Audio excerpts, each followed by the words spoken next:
अगर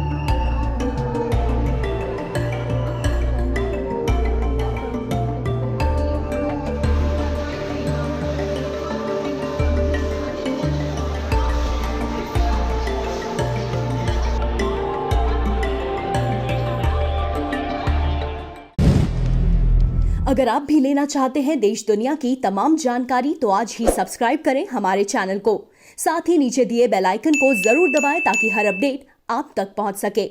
नमस्कार, साक्षी news network और आप सभी का स्वागत है। देश में कोरोना संक्रमण के नए मामलों का जिस तरह रोज नया रिकॉर्ड बन रहा है वह दर्शाता है कि लापरवाही बरतने से यह वायरस हम पर फिर हावी हो चला है। जी हाँ, भारत में एक दिन में कोरोना वायरस संक्रमण के रिकॉर्ड 1,45,384 नए मामले सामने आए हैं, जिसके बाद अब तक संक्रमित हुए लोगों की कुल संख्या बढ़कर 1,32,05,926 हो गई है।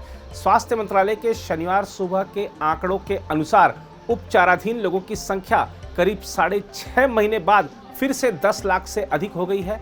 मंत्रालय ने बताया है कि कोरोना वायरस के कारण 794 और लोगों की मृत्यु हो गई, जिससे इस संक्रमण से अब तक मारे गए लोगों की कुल संख्या बढ़कर 1,68,436 हो गई है। देखा जाए तो देश में संक्रमितों की दैनिक संख्या लगातार 31वें दिन बढ़ी है।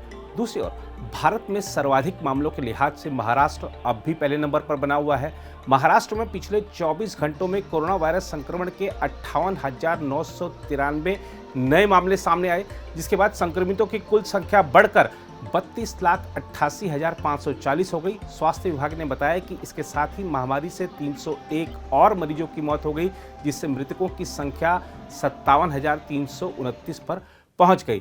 पिछले कुछ दिनों से राज्य में संक्रमण के 55,000 से अधिक मामले सामने आ रहे हैं। महाराष्ट्र में संक्रमण को फैलने से रोकने के लिए सप्ताहांत पर लगाया गया लॉकडाउन शुक्रवार रात से प्रभावी हो गया। आप यह जो तस्वीरें देख रहे हैं वह भागते दौड़ते शहर मुंबई की हैं, जहां लॉकडाउन में सब कुछ थम गया है। उल्लेखनीय है कि मुंबई में कोरोना वायरस संक्रमण के 9,200 नए मामले सामने आए, जिसके बाद कुल संक्रमितों की संख्या 5 लाख से अधिक हो गई है। दूसरी ओर दुनिया भर में कोरोना के कहर की बात करें तो विश्व स्वास्थ्य संगठन ने कहा है कि कोरोना वायरस के नए प्रकारों के सामने आने से दुनिया के सभी क्षेत्रों में संक्रमण की दर बढ़ रही है और यह दुखद है कि कोविड-19 से मरने वालों की संख्या में भी वृद्धि हो रही है। विश्व स्वास्थ्य संगठन के मुताबिक तुर्की और पोलैंड के अस्पतालों में जगह नहीं है और पाकिस्तान संक्रमण के बढ़ते मामलों पर लगाम लगाने के लिए देश के भीतर यात्राओं पर पाबंदी लगा रहा है।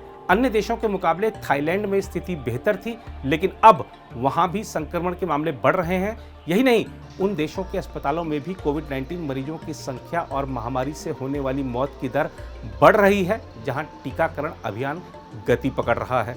इसके कारण दुनिया के बहुत से हिस्सों में निराशा की स्थिति भी देखी जा रही है। उधर कोरोना के बढ़ते मामलों के बीच देश भर से ऐसी खबरें भी मिल रही हैं कि कोविड-19 के इलाज में इस्तेमाल होने वाली रेमडेसिविर दवा के इंजेक्शन नहीं मिलने से आक्रोशित लोग प्रदर्शन कर रहे हैं, या यह दवा मिल भी रही है तो औने पौने दाम पर मिल रही है। महाराष्ट्र, दिल्ली, गुजरात, छत्तीसगढ़ और मध्य प्रदेश में रेमडेसिविर दवा के इंजेक्शन की ज़्यादा कमी बताई जा रही है। दरअसल इस दवा को बनाने वाली कंपनियों का कहना है कि दिसंबर महीने से फरवरी तक रेमडेसिविर की मांग ही नहीं थी, इसलिए इस एंटीवायरल दवा का सीमित उत्पादन किया गया। दवा कंपनियों ने कहा है कि हमें एकदम से इसकी मांग बढ़ने की उम्मीद नहीं थी, लेकिन अब उत्पादन बढ़ा दिया गया है और 10 दिनों के अंदर इसकी सप्लाई सामान्य हो जाएगी। जहां तक इस दवा के नहीं मिलने पर हो रहे विरोध प्रदर्शनों की बात है तो आपको लिए चलते हैं मध्य प्रदेश के इंदौर शहर। यहाँ लोगों ने बंद दवा दुकान के सामने मुख्य सड़क पर चक्का जाम कर दिया। इसके बाद दवा दुकान के बाहर पर्याप्त तादाद में पुलिस बल तैनात कर दिया गया।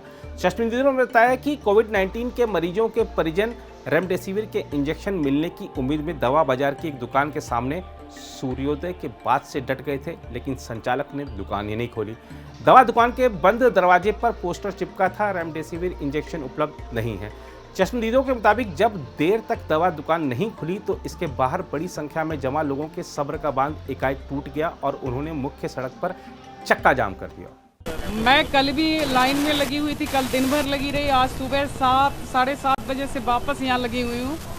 सुबह तो 1000 लोग करीब होंगे हम लोग ने चक्कर जाम भी किया था सुबह, तो पुलिस प्रशासन को ने हम लोग को डराया कि आपको जेल नहीं गए कभी हो, धमकाया कि जेल नहीं गए हो, अभी आपको जेल में डाल देंगे, तब आपको पता चलेगा कि जेल कैसी होती है, आप रोड खाली करिए।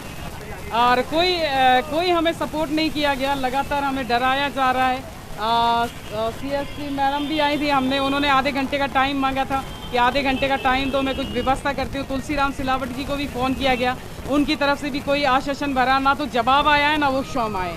और पिछले 2 दिनों से हम लोग परेशान रह रहे हैं, जबकि जो हमारा पेशेंट है 60% उसे इन्फेक्शन है। डॉक्टर ने कहा है इंजेक्शन लाना ज़रूरी है। ये सुपर स्पेशलिस्ट ये सारे उसके पेपर, हाँ गवर्नमेंट हॉस्पिटल है सर, क्योंकि पैसा नहीं है प्राइवेट हॉस्पिटल का मेरे पास, तो मैं पे नहीं कर सकती। मेरे हस्बैंड हैं और उनको पिछले 3रा दिन है आज।